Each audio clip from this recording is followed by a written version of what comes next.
Yes, I mean, when we say community, the mining communities, I think it's very different for people like myself. Obviously, I'm from a background where I have mixed heritage. My father came from Jamaica to Britain in the mid-50s, 1950s, and obviously he was lured abroad with the promise of financial gain and one day potentially returning to his home country as a wealthy man. There were more opportunities over here, and our government was actively recruiting people from the West Indies. When he came over here, he was an educated man, and he had a background in analytical chemistry. But for all young men of his age, when you presented at the Labour Exchange in Nottingham, you were sent down the mines, no matter what your abilities, because coal was king and there was a gap in the market. But in terms of that community, we lived predominantly in a white area, so we didn't have any connection with any particular element of like the black community, and we also lived in a fairly sort of remote location. It was a brand new estate that was being built. I also went to school opposite Clifton Colliery, which was adjacent to a huge power station, which again was coal-fired. It was a very sort of huge brutalist architecture. It was built in the 1920s, and there was this huge building which kind of dwarfed everything around it, fed by the colliery where my father used to work. And yeah, coal in those days powered everything. So we were aware from very early on, from about the age of 5 when I started going to primary school for my formative years, of the role coal played in sort of, I do have vivid memories of school when this power station across the river would vent steam, and for half an hour you'd hear this almighty roar as steam poured out of this huge building. It was literally must have been about 15, 20 stories high. But it would vent steam and it would roar, and it sounded like some sort of mythical dragon. And it did that twice a day, so school was interrupted by this enormous sound, which just we were all in awe of as kids. And then over the years we kind of got used to it and barely noticed it. Coal really drove everything. We had coal fires, everybody burned coal, and because we had so many power stations up and down the river valley, when it got to it was probably autumn time and the fog came, the fog was just compounded. It was so thick you literally couldn't see a hand in front of your face. And this was in the daytime. The buses would stop running. You had to walk home from school, and the only way you could walk home, if you got lost and wandered into a field, that was it. You were lost. It was a complete whiteout from these fogs, and that was the environment that was just driven by the fact that coal was sort of the major employer and everything ran on coal. You'd have to navigate after dark between the street lamps. That was the only visible thing when the street lamps came on. You could go from street light to street light, and just all you could see was like about a foot around you. Visibility was severely impaired, and it was really quite scary. Did you or your family or people from your community consider leaving? What was the decision to do that or not? And what made you stay? I think family ties and loyalty to your family keep you pretty much grounded. My mother and father lived and died in the first house that they bought. That was pretty much the same for most working class people from their generation. Like I say, my father was invalided out of the mines, and this was early 60s, 1963, just before my older sister was born. So he was able to move on to other opportunities. He ended up working at the soap works. He got a job in manufacturing that suited his analytical chemistry background that he brought over and his experience from Jamaica. And from there on, the change was made. We weren't so dependent on mining, whereas isolated communities like Worksop, that is the major employer. Would you mind sharing your dad's story a little bit about what happened? Yeah, okay. My father worked down Clifton Colliery. think he started there in the mid-50s. Obviously, the Labour Exchange sent you to work there. It was very handy for him. We've got old pictures which show him he could cycle to the mine. Lots of mine, buses were expensive and few and far between. Transport links rudimentary. But Clifton Colliery was only a mile from where we lived, so it was a fairly easy cycle ride. But I guess the work was much harder than that. This was in the days when they still had pit ponies. They'd lower horses down to pull the wagons and the tubs in the mine. I can't imagine really what it's like. I mean, old photos don't do it justice, but I think, back in the day, that was, the early days, there was little regard for, say, like health and safety training. There was certainly no equality and diversity legislation. And obviously, being from Jamaica, he was kind of ostracised and shunned by the white miners, and the very few black miners who worked down the pit, well, they basically had to look after themselves and stick together. Like I say, health and safety wasn't a thing, and there were numerous accidents that he witnessed. Notably, one of his friends was dragged into machinery and killed. And then a few months subsequent to that, he himself was caught in the same machine and dragged in, but they managed to smash. There were these clamps that used to clamp the large bits of coal to the conveyor, because the conveyor then went into the crusher. It's like some James Bond horror movie scenario where you could see your impending doom as you drag towards this crushing roller.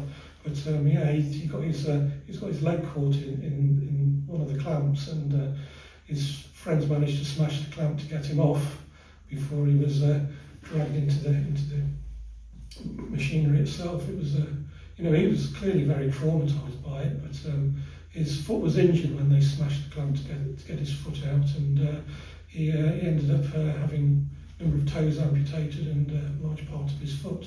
But so that's why he was invalided out of the mines. But he did share he was very traumatised by it, and as kids you're inquisitive, and if you see your dad in bare feet, you ask the questions. But my mum would always like hush us up and tell us, try and distract us with something else. And it was pretty obvious that Dad was traumatised from this, and from the fact that he lost friends and other colleagues in the pit as well.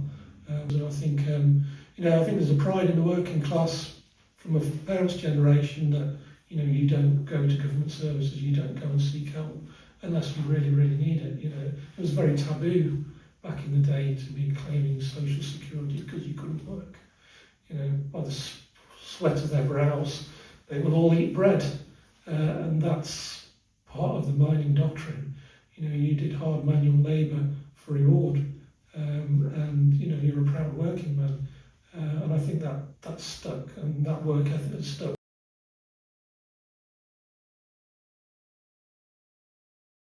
My granddad used to work in pits in Wales, his father, and they moved up from Wales for Cresswell Colliery, and my granddad were a deputy at Cresswell, and then my dad went to his first pit were Cresswell. I think he was 18 when he went down that pit, and then he had an accident at 19. I think he had 2 kids by then, a boy and a girl, and he had to have a face brace on for 2 years, I think it were, and he got a payout of £200 for that.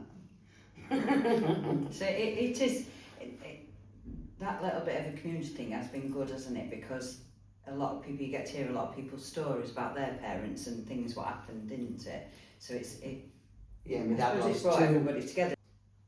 Oh, it was devastating after the second strike, because that's why my mum helped. They set up that like soup kitchen, because single men in first strike never got anything, even off government. The class, my mum used to get, I think she had 5 of us at home, and she used to get £18 a week off government, and but the single men never got anything.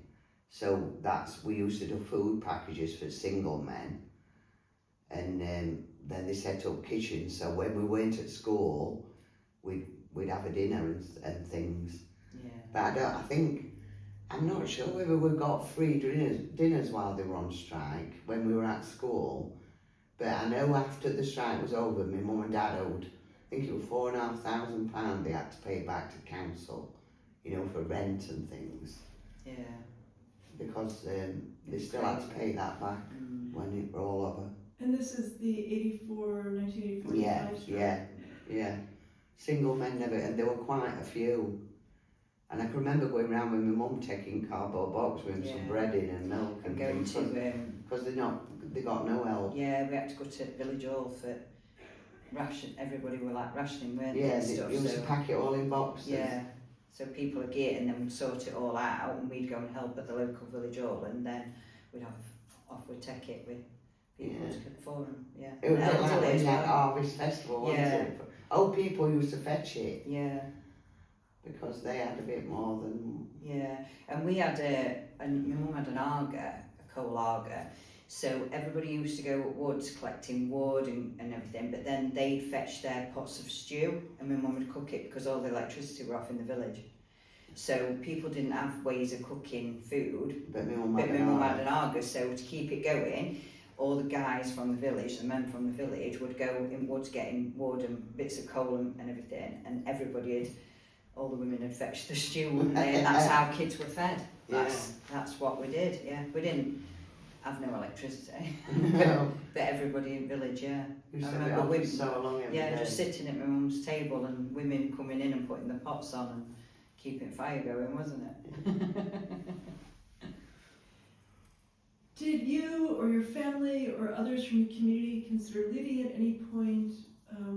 Why was this considered or not? What decisions made it? We couldn't have left, could we? Because we couldn't afford it. No. As a family, our parents couldn't afford to yeah. I mean, in 80s, in England, there were unemployment were rife when Margaret Thatcher, and then they shut the mines, so it was even worse. And that were a terrible time, and I don't think it ever recovered from that. Margaret Thatcher, I don't think it ever recovered. I mean, I know she had a job to do, and her hands were tied, but it really. Yeah, it's not the same now, is it? We don't have the same sort of things that, like your doctors and things like that. It's not. Before, when we were children, if we got a doctor's appointment, we went, didn't we? Yeah. And you go up and you got an appointment. Now you can't. And I know that's across board on England, but the difference between grandparents and us is them sort of things, isn't it? It's just enrolled on a knock-on effect, hasn't it? There's no. There's no community. There's no. It's only people in them little tight villages what keep the community. Yeah, the next generation doesn't have a community. No. The next generation doesn't. The newer, they just don't. They don't have no. It's not there, is it? As general, you know. It's being phased out. If we had an industry was here like the coal industry, and we had a thing like that, like a miners' strike, I don't think they'd get through it. I don't think they'd get through it, would they? Because like they wouldn't come together to make a soup kitchen, they wouldn't come together to look after elderly or the people that weren't getting it. I mean, COVID was different, but because obviously we all had to be separated. But I think if it was like the miners' strike where they had to help, I couldn't see that generation doing that. Whereas before, that's what's missing, isn't it? I think, me personally. And drugs is a big issue. Well, it is, isn't it? It's Big issue. drive. Sadly. So we've also touched on the next question, but maybe there's a little bit more to say directly. What role do government services play in your community? Nothing. No. Yeah. We've no debt. Well, we've got a dentist, but we've no any. I mean, you pay NHS, insurance, but you can't get a dentist. So, but there's been no decrease in the national stamp and things. So you're still paying for your national insurance, but you can't. Even to get to see a doctor now, you have to do it online. You have to go through this triage system. You cannot speak to a doctor. And if you have to ring up at 8 o'clock in the morning, if you're not in that first 10, you don't get an appointment. and the appointments when they give them, 3 months down the line. How- So How it's these just old not working, people isn't cope. it? Yeah, it's not. It's the new system what the government's got is just not working at all. But yeah, we don't have anything, nothing No. from the